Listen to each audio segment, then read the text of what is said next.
Vieux Niang Ousseyn Mbaye ñun ñett la woon ma amoon xew nekk fa xaw a guddee daal après mere na ma sax mais ma woo ko après bi émission bi jeex ne ko xew bi ma nekkoon moo taxoon filmé naa sax fi ma nekkoon envoyé ko mais ñu bëri dañoo ne man li ma dégg ñu ne non Assane dafa déggoon ni booy dañuy ñëw moo tax mu ne non déedéet dama waroon ñëw ay xale déedéet dama waroon ñëw man Ousseyn Mbaye ak Vieux Niang ba waxtaan nañ ci joxe suñu kàddu ba mu leer dañu waroon ñëw toog pour wax ak booy jàkkaar ak ñoom wax ci ku nekk li ngay def gën ko yokk fii wàññi lii defal lii xam nga gën leen soññaat jàppale leen ci lu ñuy def ku yokkul da ngaa wàññi mooy li may wax macha allah ñoom it ñu ngi ko teg fu rafet di taasu lu nice yor seen ay groupe ñoom tamit booy di doxal lu nice lenn rek la ñuy ciy yokk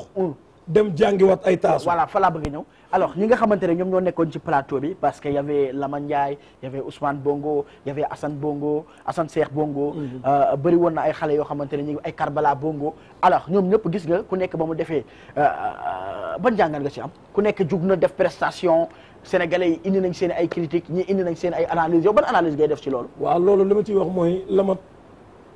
dafa indi tusu boppam Lama Ndiaye waaw dafa indi tusu boppam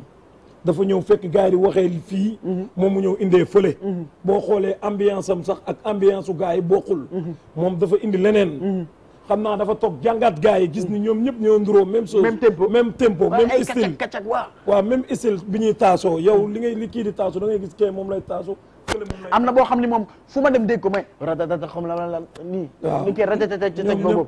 ñoom ñëpp ku ci nekk xam nga ñoom ñëpp ku ci nekk même chose ku dem def ko Babacar Bongo aussi mi ngi fa woon waaw Babacar mi ngi fa woon di ko nuyu démb rek ñoo nekkoon di ko nuyu moom it waaye booy dañu war a jàngat taasu xew yi neex na rek nga daw uti sa groupe bongo uti say bagage lekkata yomb ñan ñoo war a jàngi taasu ñi war a jàngi taasu bari na mooy booy yooyu booy yooyu toogoon fa rek tur yi laay bañ a lim ñoom ñooñu non Lamat macha allah moom dafa indi istulu boppam indi na istulu boppam te nit ñi bëgg nañ ko macha allah du ma seytaane nag mais damay wax tur yi parce que ñi fa nekkoon Ousmane Bongo mi ngi fa woon Babacar Bongo mi ngi fa woon Karbala Bongo mi ngi fa woon nga ne booy yooyu nañ dem jàngiwaat taasu non mani am na ci ñoo xam ne nañ dem jàngiwaat ndax li ñuy wax li kee di wax ñoom moom la ñuy génn di ko waxaat nañ jéem a xool te xam nañ li may wax te réew mi ñuy seetaan xam nañ ñi may wax ñan la am na ñu fa toogoon am na si ñoo xam ni ay waxu jàmbur la ñuy jël di ko waxaat kon li Lamat wax wala li keneen wax wala lu Ousseyn Mbaye wax wala lu Vieux Niang wax ñoom loolu la ñuy jëlaat bëgg ko waxaat nañu jéem a créer am na ci ñoo xam ne nag ñu ci bari ñu ngi créer ñoom macha allah tarkal la ñu ngi créé lu nice keroog ba ñu doxalee ku nekk doxal am na ci ñaar ñoo xam ne macha allah kan ak kan waaw xam nga rek tur laay bañ a lim waxati na moom lii wala lii waaw dëgg la ñoom xam nañ fi may waxee ñoom ñëpp xam nañ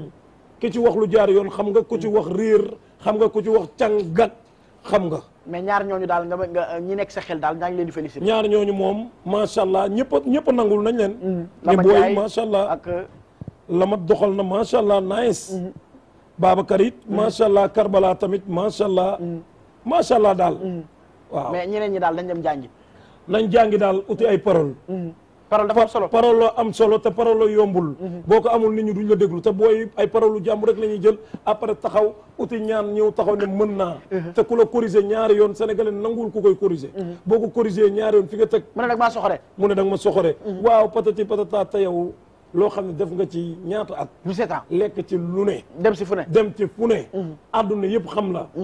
comprendre nga ñoom ñu yàgg la xam di ñëw waaw grand bi nangam ak sangam ñëw di faaw tey bu ñu amee tuuti tour rek xam nga ndeysaan xam nga ñoom pour ñoom yow da nga fa war a jugee xam nga wala da yow classe la pour bëgg a buzz taxaw wax ci nañu jàngi jàngi du wees nañu jàngi taasu temps bi ngay toog nii di naaje yow na nga jël sa leket dem toog boo toogee ñu jàppal la tama kii jàpp cung kii jàpp cuul ngeen waxtaan nank def yëfi géwél mbéeraay am na solo parole yi di génn am na solo donc dinaa ci ñëwaat mu nekk benn appréciation boo xamante ne Assane Bongo def na ko alors Mbaye loolu noo ko gisee aussi booy relève bu bees bi nga xamante ne peut-être ñoom daal xew na am ñu jàdd seen ay bongo dem kii ne na booy jàngiwaat booy kay ñi si ay bëriwul de booy muy dégg mais tey boo ma doon limal ñaari bongo yi gën a teg tànk si génération bees kan ak kan la non Lama Ndiaye dafa aay. ak kan Lama Ndiaye dafa aay xam nga man daal gis naa ko mu aay mu indi leneen. xam nga tous bu bees. tous bees. comprendre nga. moom laa gis si booy gars yi daal booy yu bees yi. ak mais kii. Assane dafay incarné benn affaire boo xamante ne pour mu réussir xaw ma ne dina réussir xaw ma. mais su réussir moom dina nekk si affaire bi quoi. waaw Assane lan la incarné parce que gis naa benn professionnalisme. waaw moom benn waali la ci bongo maa ni daal quoi. non dafay sañ naa ko wax. benn waali ci bongo maa ce qui veut dire que ne am na benn style wala am na benn charisme boo xamante ne yaa ngi koy. maanaam moom liggéey la ko def quoi. def ko sànni dàq ko si koor quoi. xam nga booy dañuy dàq koor. mais moom day liggéey la quoi liggéey la ko jàppee. liggéey la si def alors am na solo mu nekk jotaay boo xamante ne 19h plus lañ ko dippee ci biir Jéeri Ngoone production désormais tous les jours di ngeen ko am bu ko defee ak des artistes yu différents yoo xamante ne dinañu sekk ak ñoom ay waxtaan bu ko defee ngeen mën cee bi xam ngeen ni bu baax a baax wéetalukaay dafa am solo moo tax à chaque fois dañuy joxe le meilleur de nous ngir mën leen a bégal ci baax bégal leen ci baax moo waral tey ñu indi Assane Bongo daal di indi ki nga xamante ne moom mooy Mbaye Lambar ngir mën leen a bégal alors Assane Bongo lan mooy projet. waaw Assane projet bi macha allah bari na. mais ñu ngi waaj guddi gu rëy bés bu mag. muy Sorano jëm Sorano. ah bon guddi Ndakaaru. waaw sargal kan maam Cheikh Mbaye sama waa ji. Fatou bari kàlla kooku nga xam ne moo fekk xale yi ci ruq yi ak ruqaat jël leen. musiciens yi ne leen du fii rek la aar war a yem. da ngeen war a dem partout dans le monde. loo xam ne moom nga jël def ko sa liggéey. def ko muy sa métier. maam Cheikh ñëw ne la tabarkàlla macha allah da nga koy def ko yëfu professionnel. xaw ma professionnel. maam Cheikh nekk nit ku ñàkk ki ñaan. man ma toog xalaat ak ñi ma war a àndal ne pourquoi pas sargal maam Cheikh Mbaye. le 2 fii ci Lazio. le 2 mai bii.